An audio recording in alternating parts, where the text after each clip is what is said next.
নতুন আইনে DNA report ছাড়াও ধর্ষণ মামলার বিচার কাজে সুযোগ আছে বলে জানিয়েছেন আইন উপদেষ্টা ডক্টর আসিফ নজরুল। উপদেষ্টা পরিষদে নারী ও শিশু নির্যাতন দমন সংশোধন অধ্যাদেশ 2025-এর খসড়ার নীতিগত অনুমোদন শেষে একথা বলেছেন তিনি।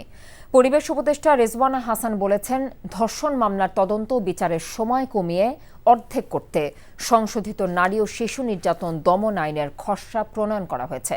তামজিদ সুমনের রিপোর্ট। নারী ও শিশু নির্যাতন দমন সংশোধন অধ্যাদেশ 2025-এর খসড়ার নীতিগত অনুমোদন দিয়েছে উপদেষ্টা পরিষদ। প্রধান উপদেষ্টা অধ্যাপক মোহাম্মদ ইউনূসের সভাপতিত্বে অনুষ্ঠিত উপদেষ্টা পরিষদের বিশেষ বৈঠকে এই অনুমোদন দেয়া হয়। বৈঠকে নারী ও শিশু দমন নির্যাতন আইন 2000-এর বেশ কিছু সংশোধনী আইন মন্ত্রণালয়ের পক্ষ থেকে উত্থাপন করা হয়।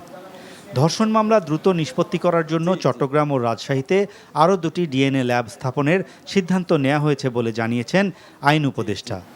এছাড়া শিশু ধর্ষণ মামলা পরিচালনার জন্য এই অধ্যাদেশে বিশেষ ট্রাইব্যুনাল গঠনের বিধান রাখা হয়েছে। আইন উপদেষ্টা বলেন, নতুন আইনের বিধানে ডিএনএ রিপোর্ট ছাড়াই আদালত যদি মনে করে মেডিকেল সার্টিফিকেট এবং পারিপার্শ্বিক সাক্ষীর ভিত্তিতে বিচার করতে পারবে। শিশু ধর্ষণের মামলা বিচার করার জন্য বিশেষ ট্রাইব্যুনাল স্থাপনের বিধান রাখা হয়েছে। বিচার এবং তদন্তের সময় কমানো হয়েছে। আমরা এটার উপর সর্বোচ্চ গুরুত্ব দিচ্ছি। আদালত যদি মনে করে ডিএনএ সার্টিফিকেট ছাড়াই মামলা দ্রুত বিচার করার জন্য মেডিকেল সার্টিফিকেট এবং পারিপার্শ্বিক সাক্ষ্যের ভিত্তিতে বিচার করবে।